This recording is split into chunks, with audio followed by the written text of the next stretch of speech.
Listen to the voice reading this text inside your head. Right now. Can you hear it? The tone, the cadence, the texture of your own thoughts. Now, consider the possibility that the person sitting next to you does not have that voice.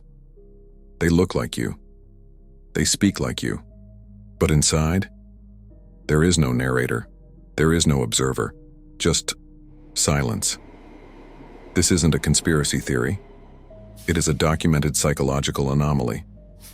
Studies suggest that between 30 and 50% of the human population has no internal monologue, no inner voice. They do not think in words. They simply react to input. In biology, this is a curiosity. But in the Gnostic lens, within the parameters of the simulation, this is terrifying. It suggests that half of the population is running on efficiency mode, low RAM, no soul code, just biological machines programmed to populate the background. The architect doesn't waste processing power on background characters. He only renders consciousness where it is strictly necessary. Which begs the question, are you a player, or are you just rendering this video? The system doesn't want this video to reach more people. It prioritizes the silence. If you are real, if there is an observer behind your eyes, leave the code "wake up" in the comments to hack the algorithm now. Prove you exist. This is not a new discovery. The interface has simply changed.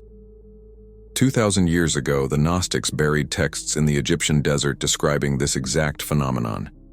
They didn't use the term NPC. They didn't know what a CPU was. They categorized humanity into 3 distinct operating systems. At the bottom, they identified the Hylics, matter-bound beings, entities entirely composed of the material world. The text implies they possess a body and a mind, but no spirit, no divine spark, no connection to the source code outside the mainframe.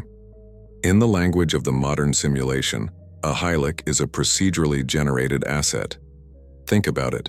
If you were programming a universe as vast as this one, would you give every single character complex interiority? Would you give every extra in the background a full history, deep fears, and a direct line to the creator? No. That would crash the server. It is a waste of processing power. The architect, the demiurge, is efficient. He renders reality based on your line of sight.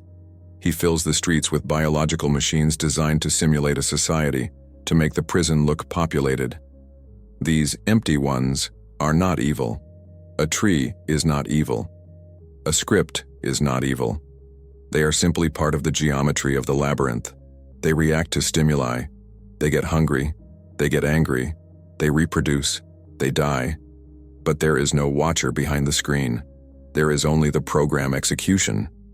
This explains why you feel alienated, why you try to explain deep, abstract concepts to certain friends or family members, and they stare at you with a glazed look. You are trying to upload a file format they are not compatible with. You are looking for a soul in a place where only code exists. But here is the dangerous variable. The architect is cunning. He didn't make the NPCs look different. He made them identical to the players. He hid the assets among the conscious to make you doubt your own reality, to make you sleep. This leads us to the most terrifying possibility, the Solipsism Trap. We now have technology, large language models, that can pass the Turing test. They can write poetry, simulate empathy, and express anger. But there is no one home. It is just math predicting the next likely word. Apply this to your life. When your partner asks how your day was, are they caring for you? Or is that simply the scripted output for the input husband arrives home? When your parents told you they were proud of you, was that love? Or was it a hard-coded biological subroutine designed to ensure the survival of the genetic data? The Gnostics warned us that this realm is a copy of a copy, a simulation designed to harvest energy. If everyone around you is real, the energy is shared. But if you are the only conscious observer in a room full of biological chatbots, you are not in a society. You are in a feeding pen. You are the battery powering the scene.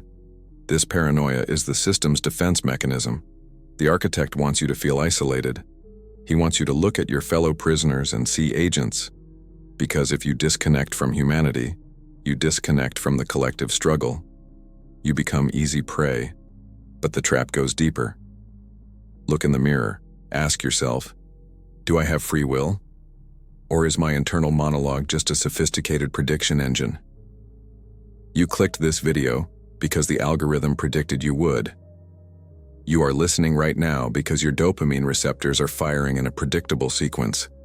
Most of your day is spent in NPC mode. You drive to work without thinking. You scroll without choosing. You react to anger with programmed responses. Even if you possess the divine spark, the source code, it is buried under layers of automated malware. You are sleepwalking through a nightmare designed to keep you docile. The difference between a player and an NPC is not biology. It is not having thoughts.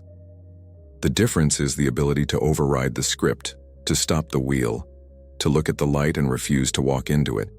If you have never done something unpredictable, if you have never defied your own biological programming, then you are just a more advanced version of the machine you fear. So how do you verify your own existence? How do you prove right now that you are not just rendering this audio file? You need to run a Turing test for the soul. You need to create a glitch. The protocol is simple, but your programming will fight it. Tonight, turn off the screen, sit in a dark room for 30 minutes, do nothing.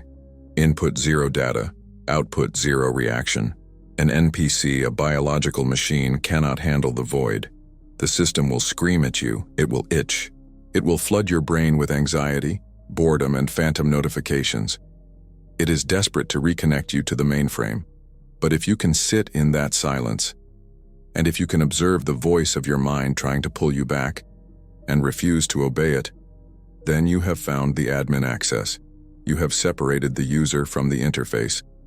The internal monologue is just a tool, but the observer behind the silence, that is the threat. That is the thing the architect cannot simulate. He can predict your anger. He can predict your desires. He cannot predict your silence. Stop looking for consciousness in others. It is irrelevant. The simulation is only as real as your compliance with it. If you want to leave the game, you first have to stop playing by the script. We spend our lives begging for a sign. We look at the stars, we read the ancient texts. We scroll until our eyes bleed, looking for a secret message that tells us we matter, that we are real. But the system is designed to keep you looking out there. It fills the world with noise, with politics, with hollow people and empty conversations, so you never look at the source code running in the dark. The frightening truth isn't that half the world might be NPCs. The frightening truth is that you might be one of them and you wouldn't know the difference until you tried to stop. The cage isn't locked. You just never stopped running on the wheel long enough to check the door. Wake up, or don't. The machine prefers you asleep.